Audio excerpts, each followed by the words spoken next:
Do not speak with your hands tonight, Clara. A quiet girl is useful. A visible one is embarrassing. Victoria Whitmore said it in the service corridor of Winterhaven Palace, where the walls were narrow, the lamps were dim, and the sound of the royal tea rite floated through the closed doors like a life Clara had never been allowed to enter. Clara stood still with a silver tea tray balanced in both hands, her pale fingers wrapped around the handles so tightly they ached. She was 26 years old, the lawful daughter of the Whitmore house. Yet she had been brought through the servants' entrance in a cream-colored dress with plain sleeves and no family crest. The fabric was clean, modest, and carefully chosen to make her disappear. Victoria had called it appropriate. Brielle had called it merciful. Clara had said nothing, because sound had left her when she was a child, after a winter fever stole her voice and left the world expecting her to become smaller. But silence had never meant emptiness. Her mother, Lady Eleanor Whitmore, had taught her that before grief took her too. Eleanor had spoken through warm hands and patient eyes, teaching Clara signs for moon, home, brave, and beloved. They had spent long afternoons beside the window, fingers moving in sunlight, building a language no one could take unless Clara let them. After Eleanor's passing, Victoria locked away the old signing books and told the household that Clara's hands made guests uncomfortable. A proper family did not wave secrets in the air, she said. A proper daughter smiled, obeyed, and did not remind anyone of what was missing.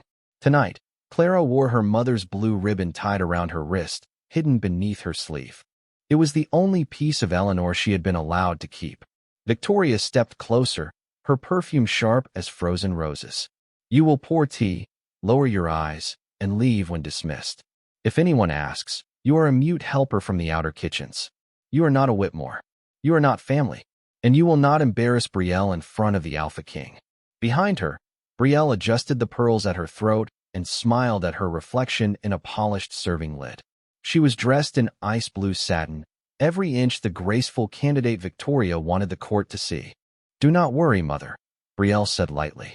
No one looks twice at the girl holding the tray.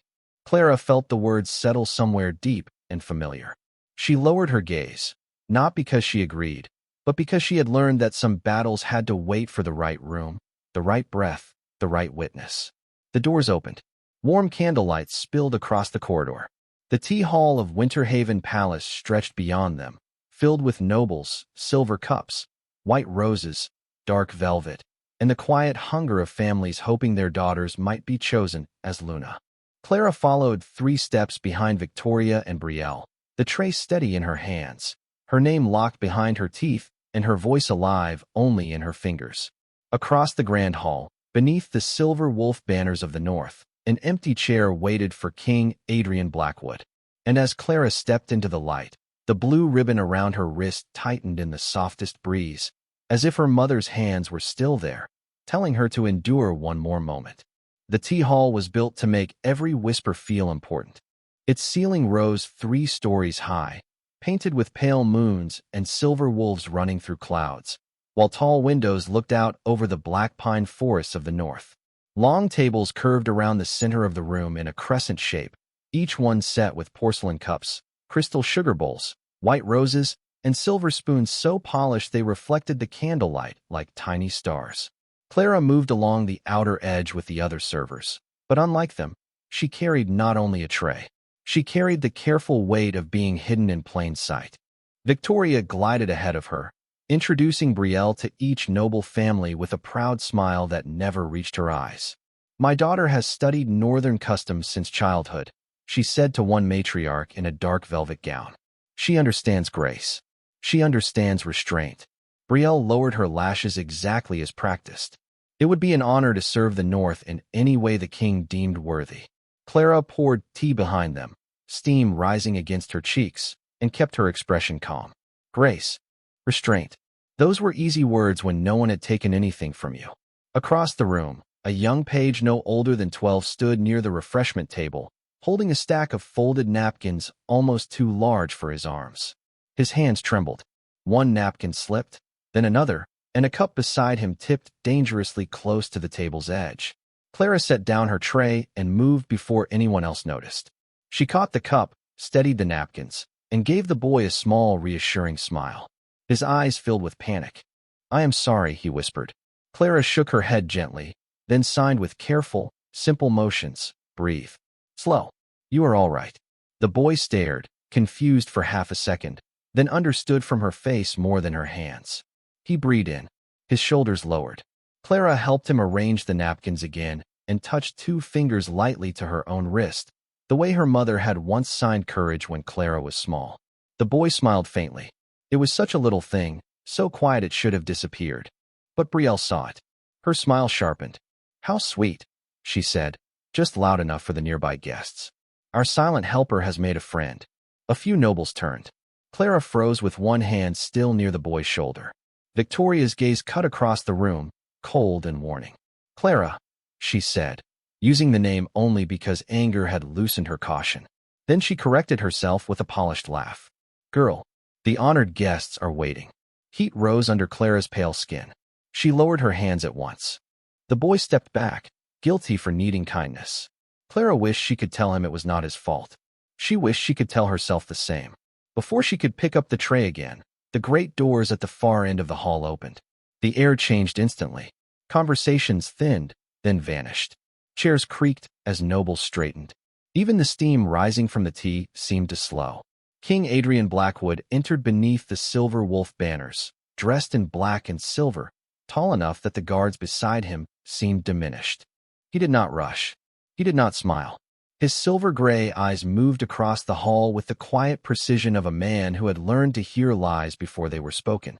Clara felt the room bow around him. Brielle stepped forward into the candlelight, radiant and ready. Victoria's hand settled proudly at her back. Clara stood near the refreshment table with her tray lowered, her hands folded tightly to keep them still. She told herself not to look. She had been warned. But as Adrian approached the central chair, his gaze passed over the eager faces, the polished gowns, the practiced smiles, and stopped for the briefest moment on Clara's hidden blue ribbon. Then his eyes lifted to her face. Not long. Not enough for the court to understand, but enough for Clara's heart to forget the rhythm it had been keeping all night. Adrian's gaze moved away so smoothly that Clara almost believed she had imagined it.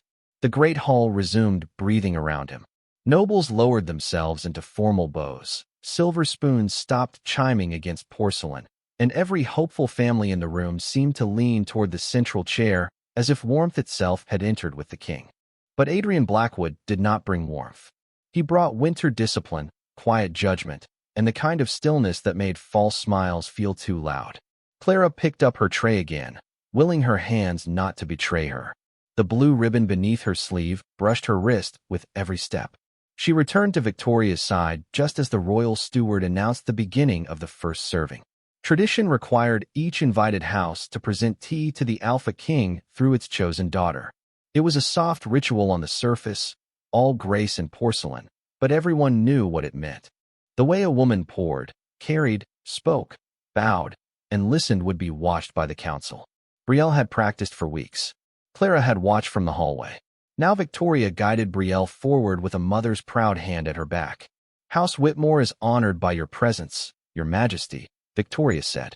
Brielle dipped into a flawless curtsy, her ice blue gown whispering over the floor. "May the North always find peace beneath your rule." The words were perfect. The smile was perfect. Even the angle of her wrist as she lifted the teapot was perfect. Clara stood 6 feet behind them, holding the tray with the extra cups, invisible again by design. Adrian accepted Brielle's greeting with a slight nod, but his face did not soften. "House Whitmore," he said, "your family registry includes 2 daughters."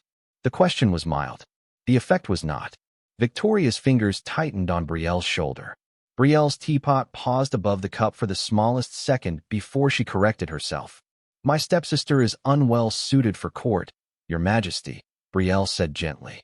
"She prefers quiet places." A few nobles smiled at that, charmed by the careful pity in her tone. Clara felt the familiar trap closing. If she objected, she would seem difficult. If she stayed silent, the lie would stand. Victoria turned her head just enough for Clara to see the warning in her eyes. Then, as if fate wished to test the strength of a hidden heart, the steward gestured toward Clara. "The serving girl may bring the fresh cup forward." A ripple of amusement moved through the nearest tables. Brielle's smile brightened. Yes, she said softly. She is very good at carrying things. Clara stepped forward. The tray felt heavier with every inch. She kept her eyes lowered, placed the cup before Adrian, and began to pour. The tea streamed clean and amber, fragrant with northern mint and honey leaf. Her hands did not shake. Not until Brielle, standing just behind the king's line of sight, lifted her fingers and began imitating signs in careless, twisted movements. A few young nobles noticed and hid their laughter behind napkins. Victoria gave a quiet sigh, perfectly timed, as if Clara had somehow caused the embarrassment by existing. Clara's cheeks warmed, but she finished pouring. Then she touched 2 fingers to her chest and signed a small apology before she could stop herself. Sorry for the disturbance. It was not meant for the room. It was meant for the only dignity she had left. The laughter faded when Adrian set down his cup without drinking. Clara froze. Slowly, the Alpha King raised his hand. His fingers moved with calm precision, clear and unmistakable. You have nothing to apologize for. The room did not understand the words, but it understood the shock. Every face turned toward the Alpha King's raised hand, toward the precise movement of his fingers, toward Clara standing before him with a silver teapot in her grip and all the color gone from her cheeks. For years, her hands had been treated like a flaw to hide beneath sleeves. Now the most powerful man in the north had answered them as if they belonged in a palace. Clara could not move.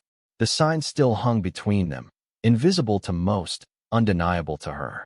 You have nothing to apologize for. Adrian's expression remained calm, but his eyes held hers with a steadiness that made the noise of the room feel far away. Slowly, carefully, he signed again. Do you understand me? Clara almost laughed from the ache of it, but no sound came, only breath. She nodded once. Victoria recovered faster than anyone. Your Majesty, she said, stepping forward with a brittle smile. How thoughtful of you to indulge the girl. She is easily overwhelmed, and little gestures comfort her. Adrian did not look away from Clara. His fingers moved again. Is she speaking for you? The question was simple, devastating. Clara's heart beat hard against her ribs. She felt Victoria beside her like a closed door. She felt Brielle behind the king, suddenly still, her earlier amusement drained into unease. Clara had been trained by fear to make herself convenient. She had been taught that honesty caused trouble, that silence kept meals peaceful, that survival meant letting others translate her life incorrectly. But Adrian was waiting, not rushing, not commanding, waiting as if her answer mattered more than the court's comfort. Clara lifted her hand, then hesitated. Victoria's voice sharpened under its polish. Clara is grateful, of course. She has always depended on our guidance. Adrian's gaze finally moved to Victoria. The hall chilled. I asked her. 3 words. Quiet. Clear. Enough to make every spoon, every breath, every whispered judgment disappear. Clara looked down at the blue ribbon on her wrist. Her mother had tied it for her years ago, on the day Clara first signed her own name without help. Eleanor had kissed her fingers afterward, then signed, Your voice is not gone. It is here. Clara closed her eyes for half a second. When she opened them, she raised both hands. No, she signed. She is not speaking for me.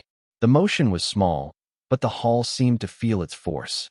Adrian watched, then turned to the room and translated aloud. She says no.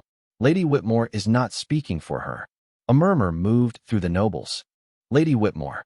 The title fell beside Clara like a lantern being lit in a hallway long kept dark. Victoria's smile vanished. Brielle stepped forward quickly. Your Majesty, there has been a misunderstanding. Clara is part of our household, yes, but she has never been comfortable in society. We only wish to protect her from attention. Clara looked at her stepsister, at the ice blue gown, the pearls, the careful pity arranged like decoration. Protect. The word felt strange in the mouth of someone who had laughed at her hands. Adrian signed without turning from Clara. What is your name? Her throat tightened, useless and aching, but her hands knew the answer. Clara Whitmore, she signed. Daughter of Lady Eleanor Whitmore. Adrian translated each word with perfect calm, and with every syllable, the lie Victoria had built grew thinner. One of the royal clerks near the wall lifted his head sharply. The councilman beside him leaned closer, whispering. Adrian noticed. Bring the bloodline registry, he said. Victoria's face paled. That is unnecessary. Adrian's eyes stayed cold. Truth is rarely unnecessary. The clerk hurried away. Clara stood in the center of the tea hall, no longer just serving, no longer hidden behind a tray. Her hands trembled, but they were visible. For the first time in years, no one told her to lower them. The bloodline registry arrived bound in dark leather, its silver clasp engraved with the northern wolf crest. The royal clerk carried it with both hands, as if the book itself understood the weight of the moment. Every family in the tea hall watched him cross the floor. No one reached for a cup. No one pretended to whisper.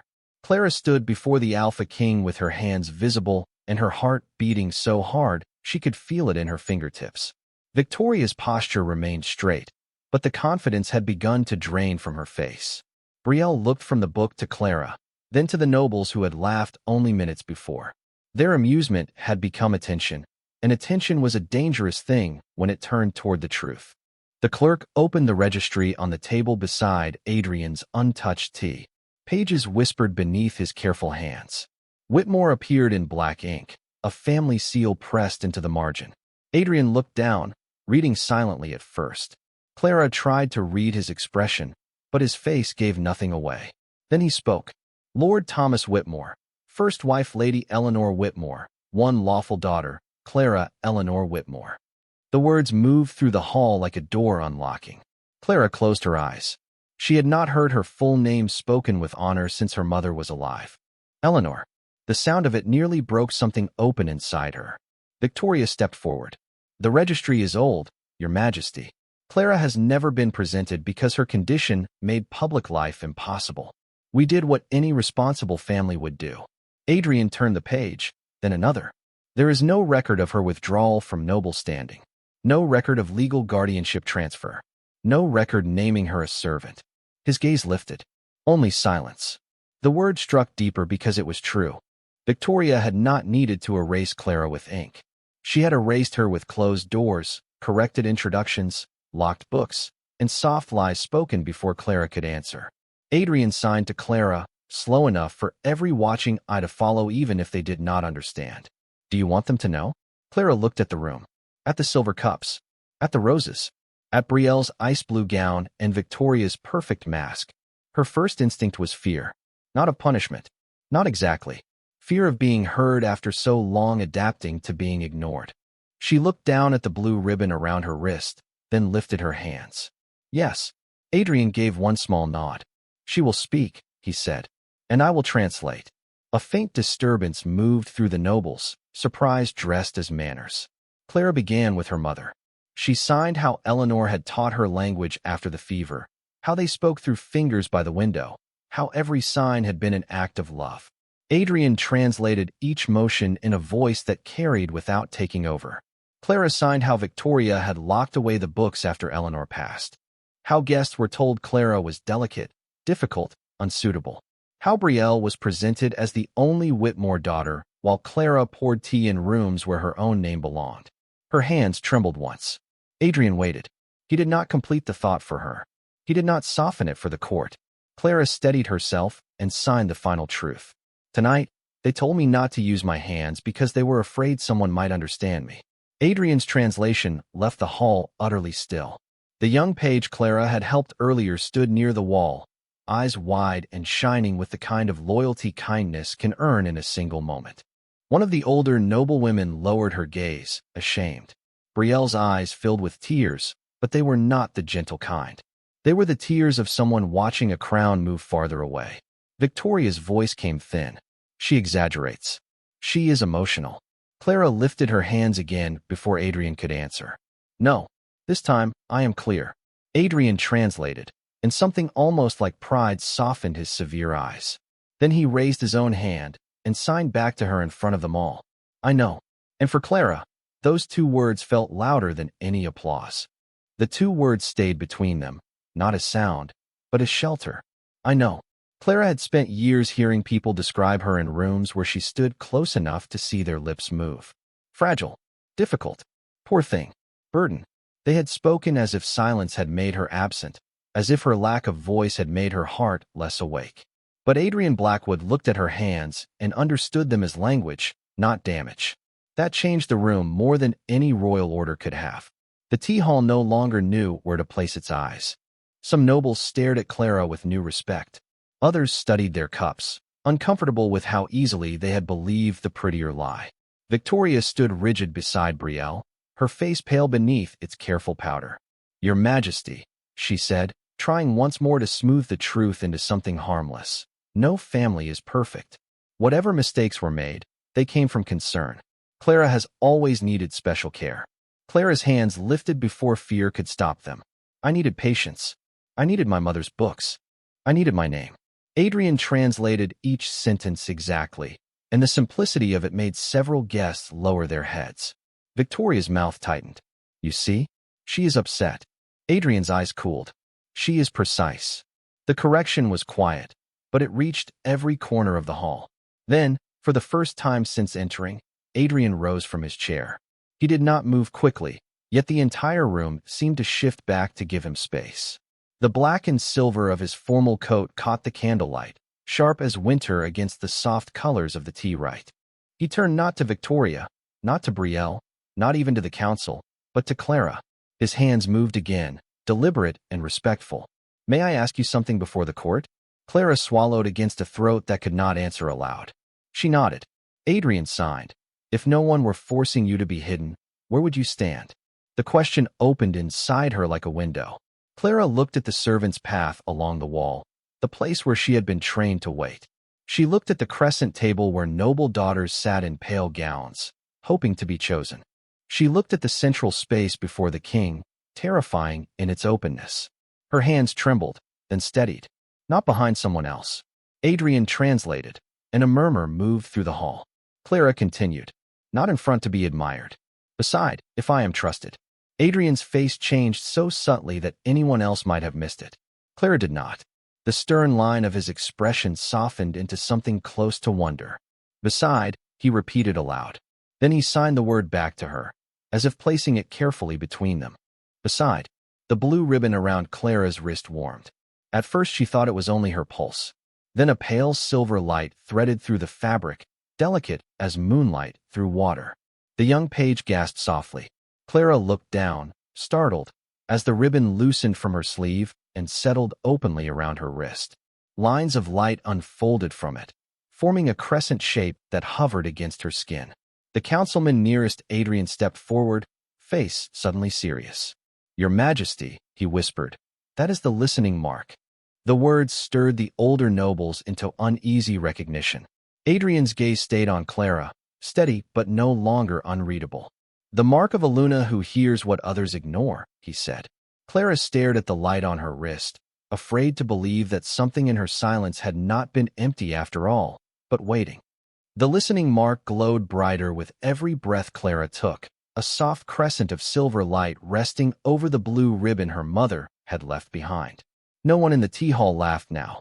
The same nobles who had hidden smiles behind napkins stood rigid with uncertainty, as if the room itself had turned and asked them what kind of people they had chosen to be. Clara did not know what the mark meant beyond the councilman's shaken whisper, but she felt its truth before she understood its history. It did not make her louder. It made her steady. Victoria stared at Clara's wrist with a look that was almost fear, though she wrapped it quickly in disbelief. "That cannot be real," she said. "A mark like that would not choose a girl who has never led a household, never hosted a court, never spoken before a room." The old wound in Clara tightened at the word spoken, but before Adrian could answer, Clara raised her hands. This time, she did not ask permission. Leadership is not only speeches. Adrian translated, his voice clear and even. Clara continued, each sign sharper with courage. "A household is not led by hiding the people who make it whole. A court is not honored by laughing at those it refuses to understand." Adrian spoke every word aloud, and the hall received them in a silence deeper than shame. Clara looked at Brielle then, not with anger. Anger would have been easier. Instead, she looked at her with the painful clarity of someone finally stepping out of a story written by others. Brielle's lips parted, but no perfect answer came. The pearls at her throat seemed too bright, too fragile, like decorations on a truth that had already cracked. The young page Clara had helped earlier stepped forward before anyone expected it. He was small among the nobles, clutching the folded napkins to his chest, but his voice was sincere. "She helped me when no one else looked," he said. "She did not make me feel foolish." His words were simple, but they moved through the hall like warmth returning to frozen glass. An older servant near the wall bowed her head. Then another. Not grandly, not for politics, for gratitude. Clara felt tears burn behind her eyes, but she kept her hands raised. Adrian watched the quiet shift with a kind of fierce stillness. Then the white-haired councilman stepped forward again, no longer hiding his concern. "Your Majesty, the listening mark has not appeared in the north for nearly 30 years. Not since your mother's final season." A tremor passed through the room. Clara looked at Adrian and saw the guarded sorrow beneath his crown flicker open for a single heartbeat. His mother. The reason he knew sign. The reason his hands had moved with memory instead of performance. Adrian did not look away from Clara. "My mother believed the North lost its way when it stopped listening to the quietest voices," he said. "She taught me that silence can carry truth better than pride." His hands rose, and he signed the words too, not only for Clara, but for the room that needed to learn. Clara's breath caught. For the first time, she wondered whether destiny was not a chain pulling her toward a throne, but a door opening towards someone who understood the cost of being unheard. Victoria's voice returned, thin and strained. "A sentimental story does not make her fit to be Luna." Adrian turned to Clara, giving the answer back where it belonged. "Would you like to respond?" he signed. Clara looked around the hall, at the cups, the roses, the bowed servants, the nobles waiting for her to become either miracle or mistake. Then she signed slowly. "I do not know if I am ready to be Luna, but I know I am done being hidden." Adrian translated, and the listening mark flared like moonlight answering from beneath her skin. The flare of the listening mark faded into a steady glow, but the change it left behind did not fade with it. Clara stood at the center of the tea hall, no longer held there by humiliation, no longer fixed in place by fear, but by choice. The realization was almost too large to hold. For years, every room had taught her where to stand, how low to look, when to move, when to vanish. Now the court waited for her hands. Adrian did not rush the silence. He let it gather around her like a cloak, protective instead of suffocating. The white-haired councilman bowed his head first. "Lady Clara Whitmore," he said carefully, "the mark must be honored. The old laws are clear." Victoria's breath caught. Old laws do not prepare a girl for a kingdom. Clara turned to her. The words should have wounded her, but they only revealed how small Victoria's world had always been. A kingdom, Clara signed, begins with how it treats one person no one is required to notice. Adrian translated, and this time his voice carried something deeper than duty. It carried belief. The young page near the wall straightened. Several servants lowered their eyes, not from shame, but from emotion. Even some nobles shifted uncomfortably, as if Clara had placed a mirror before the polished surface of their manners. Brielle's hands curled at her sides. "I trained for this," she whispered, the sweetness finally gone from her voice. "I learned every custom, every family name, every dance, every rule." Clara looked at her stepsister for a long moment. She did not want to humiliate Brielle the way Brielle had tried to humiliate her. That would have been easy. That would have made the room cheer for the wrong reason. Instead, Clara signed slowly. "Then use what you learned to become kind." The translation settled over Brielle with quiet force. Her face flushed, and for once, she looked younger than her jewels, smaller than her ambition. Victoria stepped back, sensing the room slipping beyond her reach. Adrian lifted his hand, and every gaze returned to him. "The royal tea rite was never meant to reward the loudest performance," he said. "It was created to reveal who could serve without vanity, observe without cruelty, and listen without being asked twice." His eyes moved to Clara. "Tonight, the rite has done exactly that." Clara felt the blue ribbon warm again. A memory rose with it, clear as candlelight. Her mother sitting beside her at the window, signing the same phrase over and over until Clara believed it. "Your hands can carry truth gently." Adrian stepped down from the raised platform and stopped before her, leaving enough space for her to refuse if she wished. Then, with the court watching, he signed, "May I stand beside you?" The question struck deeper than any declaration. Clara had been commanded all evening. Hidden, corrected, displayed. But this was a choice offered with open hands. She looked at Adrian, at the king who knew silence from the inside, at the man whose mother had left him a language of patience. Then she nodded. He moved beside her, not ahead of her, and faced the court. Clara lifted her hands one more time. I will not be your symbol if you do not hear your servants, your daughters, your quiet ones, your forgotten ones. Adrian translated every word. Clara continued. If the North wants me to stand here, then it must learn my language too. The hall went still. Then the old matriarch seated nearest the crescent table rose with careful dignity. Her hands trembled as she copied the simplest sign Clara had used all night. Respect. One servant followed. Then the young page. Then, awkwardly and slowly, others tried. The room filled not with applause, but with hands learning to listen. Clara looked down as the listening mark brightened beneath her ribbon, and for the first time, she did not feel like a girl without a voice. She felt like a voice the North had finally become quiet enough to hear. The first sign was imperfect. The old matriarch's fingers bent too stiffly, and the young page copied her with nervous concentration, but Clara saw what mattered. They were trying, not performing, not mocking, trying. Across the tea hall, one by one, hands rose in uncertain shapes beneath the candlelight. Respect. Listen. Welcome. Small signs, simple signs, but each one entered the room like a window opening after years of stale air. Clara stood beside Adrian with the listening mark glowing softly around her wrist, and for the first time in her life, the silence around her did not feel like a wall. It felt like space. Victoria watched from near the crescent table, her face composed but emptied of victory.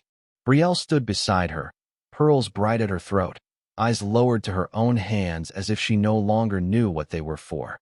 Clara did not wish them harm. That surprised her most. After everything, she did not want the room to turn cruelty back on them. She only wanted the truth to remain standing after the candles burned low. Adrian seemed to understand.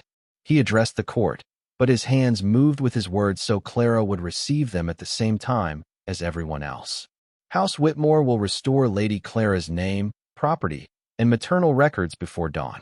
Every signing book belonging to Lady Eleanor Whitmore will be returned to her. From this night forward, no noble house in the North will hide a daughter behind silence and call it protection. The words moved through the hall with quiet finality. A few councilmen bowed at once. The royal clerk wrote quickly, ink scratching across parchment. Clara looked down at the blue ribbon on her wrist, its faded fabric now threaded with silver light. Her mother's love had survived locked rooms, closed books, and years of being told to disappear. It had found its way here, into the highest hall of the North, into a room full of people learning her language one careful motion at a time. Adrian turned to her then. He did not speak first. He signed.